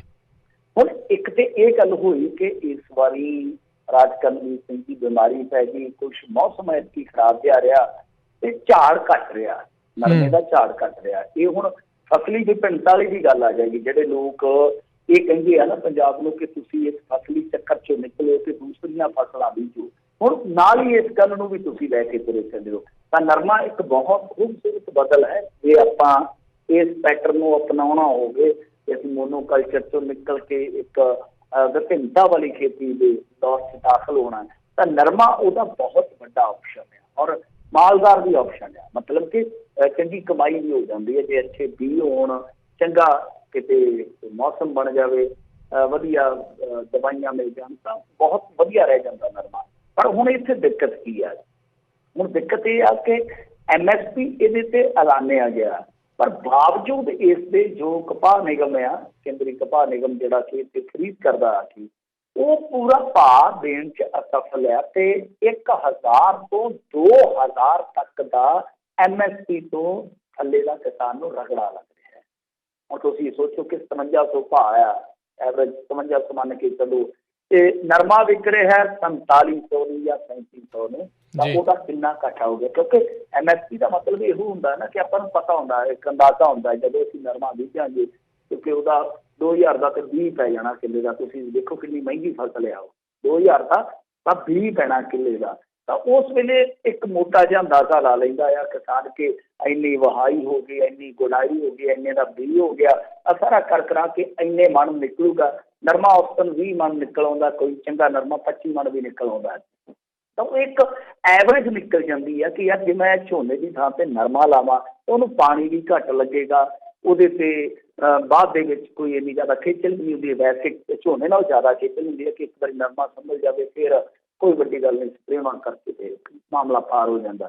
ਹੁਣ ਮਸਲਾ ਇਹੋ ਹੈ ਕਿ ਜਿਹੜੇ ਬੰਦਿਆਂ ਨੂੰ 1000 2-2000 ਦਾ ਕੁਆਂਟਲ ਦਾ ਇੱਕ ਰਗੜਾ ਵੱਜ ਰਿਹਾ, ਉਹ ਤੇ ਮਾਰੇ ਜਾਣਗੇ। ਉੱਥੇ ਮਾਰੇ ਜਾਣਗੇ। ਹੁਣ ਤੁਸੀਂ ਫਸਲੀ ਜੇ ਪਿੰਡਾਲਾ ਜਿਹੜਾ ਨਾਰਾ ਦਿੰਦੇ ਆ ਉਹ ਵੀ ਦੇਖ ਲੈਣ, ਉਹ ਵੀ ਸੱਜਣ ਦੇਖ ਲੈਣ ਕਿ ਜੋ ਫਸਲੀ ਦੇ ਪਿੰਡਾ ਦੇ ਰਾਹ ਤੇ ਤੁਰਦੇ ਆ ਤੁਸੀਂ ਤੇ ਉਹਨਾਂ ਦੇ ਰਾਹਾਂ ਦੇ ਵਿੱਚ ਕੱਚ ਵਿਛਾਈ ਜਾਂਦੇ ਹੋ। ਤੇ ਦੂਜੇ ਪਾਸੇ MSP ਦੀ ਜਿਹੜੇ ਲੋਕ ਗਰੰਟੀ ਦੇ ਰਹੇ ਆ ਕਿ ਪ੍ਰਧਾਨ ਮੰਤਰੀ ਜੀ MSP ਦੇ ਰਹੇ ਨੇ, ਉਹ ਗਰੰਟੀ ਦੇ ਰਹੇ ਨੇ, ਤਾਂ ਇਹ ਗਰੰਟੀ ਜਿਹੜੀ ਆ ਉਹ ਹਵਾ ਹਵਾਈ ਆ। ਇਸ ਗਰੰਟੀ ਦਾ ਕੋਈ ਮਾਇਨਾ ਨਹੀਂ ਹੈ। ਤਾਂ ਹੁਣ ਜਿਹੜਾ ਨਿਗਮ ਹੈ, ਨਿਗਮ ਕੀ ਕਹਿੰਦਾ ਹੈ? ਉਹ ਕਹਿੰਦਾ ਜੀ ਕਿ ਦੇਖੋ ਗੱਲ ਇਹ ਆ ਕਿ ਇਹਨਾਂ ਦੀ ਫਸਲ ਦੇ ਵਿੱਚ ਮੁਆਵਜ਼ਾ ਹੁਣ ਦੇਖੋ ਤਰੇਲ ਪੈਣੀ ਸ਼ੁਰੂ ਹੋ ਗਈ ਆ ਆਪਣੇ ਪੰਜਾਬ ਦੇ ਵਿੱਚ। ਤਕਰੀਬਨ 15 ਅਗਸਤ ਤੋਂ ਬਾਅਦ ਹੀ ਤਰੇਲ ਪੈਣੀ ਸ਼ੁਰੂ ਹੋ ਜਾਂਦੀ ਹੈ ਜੀ। ਹੁਣ ਜਦ ਇਹ ਫਸਲ ਪੱਕਦੀ ਇਸ ਰੁੱਤੇ ਆ, ਸਮਝਦੇ ਹੋ ਨਾ ਕਿ ਨਰਮਾ ਖਿੜਦਾ ਹੀ ਇਸ ਰੁੱਤੇ ਆ, ਤਾਂ ਉਹ ਹੈ ਹੀ ਰੂਹ ਆ, ਕਾਟਨ ਆ, ਮੋਇਸਚਰ ਤੇ ਫਿਰ ਥੋੜਾ ਬਹੁਤ ਆਊਗਾ। ਤੁਸੀਂ ਉਹਦਾ ਪੈਮਾਨਾ ਥੋੜਾ ਜਿਹਾ ਵਧਾ ਸਕਦੇ ਹੋ, ਪਰ ਇਹ ਸਿਰਫ ਤੇ ਸਿਰਫ ਕਿਸਾਨ ਦੀ ਲੁੱਟ ਦਾ ਇੱਕ ਜ਼ਰੀਆ ਹੈ ਕਿ ਬਸ ਕਹਿ ਦਿਓ ਜੀ ਮੋਇਸਚਰ ਹੈ। ਹੁਣ ਕਿਸਾਨ ਕਿਹੜੀਆਂ ਇਹਨਾਂ ਦੀਆਂ ਮਸ਼ੀਨਾਂ ਚੈੱਕ ਕਰਦਾ, ਕਿਹੜੀਆਂ ਇਹਨਾਂ ਦੀਆਂ ਇਹ ਪੈਮਾਇਸ਼ਾਂ ਚੈੱਕ ਕਰਦਾ, ਉਹਦੇ ਵਿਚਾਰਾ ਉੱਥੇ ਬੈਠਾ 4 ਦਿਨ ਬੈਠੂਗਾ, 2 ਦਿਨ ਬੈਠੂਗਾ, ਅੰਤ ਉਹ ਢੇਰੀ ਉੱਥੇ ਮਗਰੋਂ ਲਾ ਕੇ ਤੇ ਰੋਂਦਾ ਕਰਲਾਉਂਦਾ ਜਿਹੜਾ ਉਹ ਜਿਵੇਂ ਇੱਕ ਗਾਣਾ ਸੀ ਨਾ, ਲੱਖਾਂ ਦੀ ਫਸਲ ਵੇਚ ਕੇ ਤੁਰਿਆ ਜਾਵਾਂ ਪੈਦਲ ਪਿੰਡ ਨੂੰ, ਪਤਾ ਨਹੀਂ ਇਸ ਤਰ੍ਹਾਂ ਕਿਉਂ। ਕਿਰਾਇਆ ਵੀ ਨਹੀਂ, ਕਹਿਣ ਦਾ ਮਤਲਬ ਗਾਇਕ ਤਾਂ ਇਹ ਸੀਗਾ ਕਿ ਕਿਰਾਇਆ ਵੀ ਨਹੀਂ ਬਚਦਾ ਕਿਸਾਨ ਦੇ ਕੋਲ। ਕਈ ਵਾਰੀ ਲੱਖਾਂ ਦੀ ਫਸਲ ਵੇਚ ਕੇ ਉੱਥੇ ਹੀ ਪੂਰੀ ਕਰਾ ਕੇ ਤੇ ਆਪ ਬੱਸ ਜੋਗਰੀ ਟਿਕਟ ਵੀ ਨਹੀਂ ਕਈ ਵਾਰ ਬਚਦੀ ਤੇ ਪੈਦਲ ਤੁਰਿਆ ਆਉਂਦਾ ਪਿੰਡ। ਜੀ ਬਿਲਕੁਲ। ਅਗਲੀ ਮਿੰਟੋ ਜੀ ਗੱਲ ਕਰੀਏ, ਕਹਿੰਦੇ ਬਾਦਲ ਦਲ ਨੂੰ ਦਿੱਲੀ ਦੇ ਵਿੱਚ ਝਟਕਾ। ਹਾਂਜੀ, ਇਹਨਾਂ ਨੂੰ ਝਟਕਾ ਜਿਹੜਾ ਉਹ ਭਾਰਤੀ ਜਨਤਾ ਪਾਰਟੀ ਵੀ ਦਊਗੀ, ਕਿਉਂਕਿ ਭਾਰਤੀ ਜਨਤਾ ਪਾਰਟੀ ਨੂੰ ਇਹਨਾਂ ਨੇ ਝਟਕਾ ਦਿੱਤਾ ਆ, ਝਟਕਾ ਕਾਫੀ ਵੱਡਾ ਲੱਗਿਆ ਸੀਗਾ। ਤਾਂ ਹੁਣ ਮਾਮਲਾ ਕੀ ਆ ਕਿ ਇਹਨਾਂ ਨੇ ਕੁਝ ਕਾਉਂਸਲਰ ਵਗੈਰਾ ਜਿਹੜੇ ਸੀਗੇ ਉਹ ਵੀ ਆਪਣੀ ਪਾਰਟੀ 'ਚ ਸ਼ਾਮਲ ਕਰ ਲਿਆ ਸੀ। ਅਕਾਲੀ ਦਲ ਬਾਦਲ ਨੇ ਨਾਲ ਦੀ ਨਾਲ ਦੇਖੇ ਹਮਲੇ ਵੀ ਸ਼ੁਰੂ ਕੀਤੇ, ਚਲੋ ਉਹਨਾਂ ਨੇ ਵੀ ਜਵਾਬੀ ਹਮਲੇ ਲੱਗੇ ਆ, ਪਰ ਇਹ ਇੱਕ ਨਵੀਂ ਇਹਨਾਂ ਨੇ ਫਿਰਤ ਪਾ ਦਿੱਤੀ। ਵੈਸੇ ਤੇ ਇੱਕ ਦੂਜੇ ਦੇ ਬੰਦੇ ਤੋੜਦੇ ਹੀ ਆਏ ਆ ਸ਼ੁਰੂ ਤੋਂ, ਭਾਜਪਾ ਵਾਲੇ ਦਿੱਲੀ 'ਚ ਵੀ ਤੋੜਦੇ ਤੇ ਪੰਜਾਬ 'ਚ ਵੀ, ਤੇ ਇਹ ਵੀ ਕਰੀ ਜਾਂਦੇ ਇੱਕ ਦੂਜੇ ਦਾ ਵਿਰੋਧ। ਤਾਂ ਵੈਸੇ ਇਹਨਾਂ ਦਾ ਮਾਮਲਾ ਚੰਗਾ ਕਿ ਪੰਜਾਬ ਦੇ ਵਿੱਚ ਚੰਗੇ ਬਣ ਜਾਂਦੇ ਇੱਕ ਦੂਜੇ ਲਈ, ਹਰਿਆਣੇ ਦੇ ਵਿੱਚ ਕਈ ਵਾਰ ਵਿਰੋਧ 'ਚ ਖੜ ਜਾਂਦੇ ਆ, ਦਿੱਲੀ ਦੇ ਵਿੱਚ ਵਿਰੋਧ 'ਚ ਖੜਦੇ ਅਖੀਰ ਬੈਠ ਹੀ ਜਾਂਦੇ ਸੀਗੇ। ਇਸ ਤਰ੍ਹਾਂ ਦੀ ਰਿਸ਼ਤੇਦਾਰੀ ਕਮਾਲ ਦੀ ਸੀ। ਵੈਸੇ ਮਨੋਰੰਜਨ ਅੱਛਾ ਹੁੰਦਾ ਸੀ ਸਿਆਸਤ ਦੇ ਵਿੱਚ। ਤਾਂ ਹੁਣ ਜਿਵੇਂ ਹੀ ਭਾਜਪਾ ਨੂੰ ਲੱਗਿਆ ਹੋਊਗਾ ਕਿ ਭਾਈ ਸਾਡਾ ਕੰਮ ਖਰਾਬ ਕਰ ਰਹੇ ਆ, ਤਾਂ ਉਹਨਾਂ ਨੇ ਵੀ ਕਿਤੇ ਨਾ ਕਿਤੇ ਝਟਕੇ ਦੇਣੇ ਸ਼ੁਰੂ ਕਰ ਦਿੱਤੇ ਆ। ਸੋ ਅਕਾਲੀ ਦਲ ਬਾਦਲ ਦੇ ਕੁਝ ਬੰਦੇ ਜਿਹੜੇ ਆ ਨਾ ਉਹ ਅਸਤੀਫਾ ਦੇ ਰਹੇ ਆ ਦਿੱਲੀ ਦੇ ਵਿੱਚ। ਹਾਲਾਂਕਿ ਅਸਤੀਫਿਆਂ ਦੇ ਕਾਰਨ ਜਿਹੜੇ ਆ ਉਹ ਚਲੋ ਨਹੀਂ ਬਹੁਤੇ ਰਿਪੋਰਟ ਹੁੰਦੇ, ਬਹੁਤੇ ਜ਼ਿਆਦਾ ਨਹੀਂ ਉਹ ਗੌਲੇ ਜਾਂਦੇ। ਅਸਲ ਦੇ ਵਿੱਚ ਕਹਾਣੀ ਇਹੋ ਹੀ ਆ ਕਿ ਉੱਥੇ ਤੁਹਾਨੂੰ ਪਤਾ ਦਿੱਲੀ ਦੇ ਵਿੱਚ ਸੈਂਟਰ 'ਚ ਭਾਰਤੀ ਜਨਤਾ ਪਾਰਟੀ, ਔਰ ਇਸ ਤੋਂ ਇਲਾਵਾ ਜੇ ਆਪਾਂ ਦੇਖੀਏ ਤਾਂ ਆਮ ਆਦਮੀ ਪਾਰਟੀ ਦੀ ਮੁੱਖ ਮੁਕਾਬਲੇਬਾਜ਼ ਉੱਥੇ ਜਿਹੜੀ ਭਾਜਪਾ ਹੈ। ਤਾਂ ਭਾਜਪਾ ਦੀ ਸੈਂਟਰ ਦੀ ਉੱਥੇ ਦੀ ਜਿਹੜੀ ਸ਼ਕਤੀ ਹੈ, ਪਾਵਰ, ਉਹ ਹਮੇਸ਼ਾ ਖਿੱਚਦੀ ਹੈ ਦੇਸ਼ਾਂ ਨੂੰ। ਤਾਂ ਹੁਣ ਇਸ ਮਾਮਲੇ ਦੇ ਵਿੱਚ ਇੱਕ ਨਵੀਂ ਜਿਹੜੀ ਆ ਉਹ ਅੱਗੇ ਇੱਕ ਦਿਨ ਤੇ ਲੀਡਰ ਜਿਹੜਾ ਛੱਡ ਗਿਆ ਸੀ ਇਹਨਾਂ ਦਾ ਵੱਡਾ ਲੀਡਰ, ਹੁਣ ਇੱਕ ਨਵੀਂ ਜਿਹੜੀ ਖਬਰ ਆ ਰਹੀ ਇਸ ਮਾਮਲੇ ਦੇ ਵਿੱਚ ਉਹ ਇਹ ਆ ਕਿ ਇਹਨਾਂ ਦੇ ਜਿਹੜੇ ਦਿੱਲੀ ਦੇ ਉੱਥੇ ਉਪ ਪ੍ਰਧਾਨ ਸੀ, ਵਾਈਸ ਪ੍ਰੈਜ਼ੀਡੈਂਟ, ਉਹਨਾਂ ਨੇ ਵੀ ਪਾਰਟੀ ਛੱਡ ਦਿੱਤੀ ਆ। ਔਰ ਇਹ ਕਹਿ ਕੇ ਪਾਰਟੀ ਛੱਡੀ ਆ ਹਰਮੀਤ ਸਿੰਘ ਕਾਲਕਾ ਨੂੰ ਜੋ ਅਸਤੀਫਾ ਭੇਜਿਆ, ਮੇਰੇ ਖਿਆਲ ਦੇ ਨਾਲ ਉਹਨਾਂ ਦਾ ਨਾਮ ਹਰਜਿੰਦਰ ਸਿੰਘ, ਜਿਨ੍ਹਾਂ ਨੇ ਅਸਤੀਫਾ ਭੇਜਿਆ। ਉਹ ਕਹਿੰਦੇ ਆ ਕਿ ਗੁਰੂ ਗ੍ਰੰਥ ਸਾਹਿਬ ਦੇ ਸਰੂਪਾਂ ਦੇ ਗਾਇਬ ਹੋਣ ਤੇ ਪਾਰਟੀ ਨੇ ਸੰਗਤ ਨੂੰ ਅਜੇ ਤੱਕ ਜਵਾਬ ਨਹੀਂ ਦਿੱਤਾ, ਇਸ ਕਰਕੇ ਉਹ ਪਾਰਟੀ ਨੂੰ ਛੱਡ ਰਹੇ ਨੇ। ਹੁਣ ਮਤਲਬ ਕਿ ਇਕੱਲੀ ਪਾਰਟੀ ਹੀ ਨਹੀਂ ਛੱਡ ਰਹੇ, ਜਿਵੇਂ ਅੱਗੇ ਇੱਕ ਅਸਤੀਫਾ ਇੱਥੋਂ ਪੰਜਾਬ 'ਚੋਂ ਆਇਆ ਸੀ ਕਿ ਬੜਾ ਚਰਚਿਤ ਹੋਇਆ ਸੀਗਾ ਕਿ ਕਿਸ ਤਰ੍ਹਾਂ ਉਹ ਲੰਮਾ ਚੌੜਾ ਅਸਤੀਫਾ ਲਿਖਿਆ, ਜਿਹੜੇ ਸੁਖਬੀਰ ਸਿੰਘ ਬਾਦਲ ਦੇ ਸਲਾਹਕਾਰ ਸੀਗੇ, ਤਾਂ ਉਹਨਾਂ ਨੇ ਉਸ ਅਸਤੀਫੇ ਦੇ ਵਿੱਚ ਜਿਸ ਤਰੀਕੇ ਨਾਲ ਨਾਕਾਮੀਆਂ ਗਣਾਈਆਂ, ਜਿਸ ਤਰ੍ਹਾਂ ਲੀਡਰਸ਼ਿਪ ਦੇ ਔਗਣ ਗਣਾਏ, ਉਹ ਕਿਤੇ ਨਾ ਕਿਤੇ ਭਾਰੀ ਪੈ ਜਾਂਦਾ। ਕਿਤੇ ਅਸਤੀਫਾ ਦਿੱਤਾ ਕਿ ਜੀ ਮੇਰਾ ਨਿੱਜੀ ਕਾਰਨ ਹੈ, ਮੈਂ ਚੱਲਿਆ, ਬਸ 2 ਛੁੱਟੀਆਂ। ਇੱਕ ਹੁੰਦਾ ਕਿ ਠੋਕ ਵਜਾ ਕੇ ਤੁਹਾਨੂੰ ਕਮਤੀਆਂ ਜਿਹੜੀਆਂ ਸਾਰੀਆਂ ਦੱਸੀਆਂ ਜਾਂਦੀਆਂ। ਸੋ ਇਕੱਲਾ ਅਸਤੀਫਾ ਹੀ ਨਹੀਂ ਦਿੱਤਾ ਜਾ ਰਿਹਾ, ਬਲਕਿ ਇੱਕ ਦਾਗ ਵੀ ਲਾਇਆ ਜਾ ਰਿਹਾ ਕਿ ਆਹ ਤੁਹਾਡਾ ਦਾਗ ਹੈ ਨਾ ਜਿਹੜਾ, ਇਹਦੇ ਕਰਕੇ ਮੈਂ ਪਾਰਟੀ ਛੱਡ ਰਿਹਾ। ਪਰ ਇਹਦੇ ਵਿੱਚ ਉਹੀ ਜਿਵੇਂ ਮੈਂ ਤੁਹਾਨੂੰ ਕਿਹਾ ਕਿ ਹੁਣ ਜਿਵੇਂ ਜਿਹੜੇ ਭੱਜਦਿਆਂ ਨੂੰ ਵਾਹਣ ਇੱਕੋ ਜਿਹੇ ਨਹੀਂ ਆ, ਇਹ ਭੱਜ ਪਏ ਆ, ਹੁਣ ਵਾਹਣ ਦੋਵਾਂ ਦੇ ਇੱਕੋ ਜਿਹੇ ਨਹੀਂ ਆ। ਜੀ ਅਗਲੀ ਮਿੰਟ 'ਚ ਗੱਲ ਕਰੀਏ, ਕਹਿੰਦੇ ਪਟਿਆਲਾ ਨਿਗਮ ਨੇ ਕੀਤਾ ਨਵਾਂ ਕਾਰਨਾਮਾ। ਹਾਂਜੀ, ਇਹ ਵਾਕਈ ਨਾ ਹੈਰਾਨ ਕਰਦਾ ਆ ਕਿ ਕਿਸ ਤਰ੍ਹਾਂ ਦਾ ਸਾਡਾ ਇੱਥੇ ਦਾ ਨਿਜ਼ਾਮ ਚੱਲਿਆ ਗਿਆ, ਜਿੱਥੇ ਜਾਂ ਤੇ ਅਕਲ ਵੀ ਹੋਣੇ ਲੋਕ ਬੈਠੇ ਆ ਤੇ ਜਾਂ ਉਹ ਇਹ ਸਮਝਦੇ ਆ ਕਿ ਮੋਹਰੇ ਉਹ ਜਿਨ੍ਹਾਂ ਤੇ ਰਾਜ ਕਰਦੇ ਪਏ ਆ ਜਾਂ ਜਿਨ੍ਹਾਂ ਨੂੰ ਉਹ ਸੇਵਾਵਾਂ ਦੇ ਰਹੇ ਆ ਉਹ ਨੇਤਰ ਹੀ ਨਹੀਂ ਆ, ਉਹਨਾਂ ਨੂੰ ਵੀਦਾ ਹੀ ਕੱਖ ਨਹੀਂ ਆ। ਉਹ ਹੁਣ ਦੇਖੋ ਇਹਦੇ ਵਿੱਚ ਕੀ ਹੋਇਆ ਕਿ ਇਹਨਾਂ ਨੇ ਨਿਗਮ ਵਾਲਿਆਂ ਨੇ ਇੱਕ ਨਵਾਂ ਕਾਰਨਾਮਾ ਕਰ ਦਿੱਤਾ, ਕਿਹਾ ਕਿ ਜੇ RTI ਲੈਣੀ ਹੈ, ਮਤਲਬ ਕਿ ਤੁਸੀਂ ਕੋਈ ਵੀ ਸੂਚਨਾ ਪ੍ਰਾਪਤ ਕਰਨੀ ਹੈ ਨਿਗਮ ਤੋਂ, ਤਾਂ ਉਹਦੇ ਵਾਸਤੇ ਮੁਲਾਜ਼ਮ ਦੀ 1500 ਰੁਪਇਆ ਤਨਖਾਹ ਦਿਓ ਪਹਿਲਾਂ। ਹੁਣ ਕਮਾਲ ਦੀ ਗੱਲ ਹੈ ਕਿ ਕਿਸੇ ਨੇ RTI ਰਾਹੀਂ ਸੂਚਨਾ ਮੰਗਣੀ ਹੈ ਕਿ 500 ਦਾ ਫਲਾਣਾ ਜਿਹੜਾ ਮਾਮਲਾ ਸੀਗਾ ਉਹ ਕਿੱਧਰ ਗਿਆ, ਮਤਲਬ ਕਿ 500 ਦੇ ਨਾਲ ਕੋਈ 500 ਰਕਮ ਦੇ ਨਾਲ ਜੁੜੀ ਕੋਈ ਜਾਣਕਾਰੀ ਹਾਸਲ ਕਰਨੀ ਹੈ, 10 ਰੁਪਏ 20 ਰੁਪਏ RTI ਤੇ ਖਰਚ ਕੇ, ਤਾਂ ਕੀ ਉਹਨੂੰ ਪਹਿਲਾਂ 1500 ਰੁਪਇਆ ਪੇ ਕਰਨਾ ਪਊਗਾ ਕਿ ਲਓ ਜੀ ਮੁਲਾਜ਼ਮ ਦੀ ਤਨਖਾਹ ਲਓ। ਹੱਦ ਹੋ ਗਈ ਹੈ।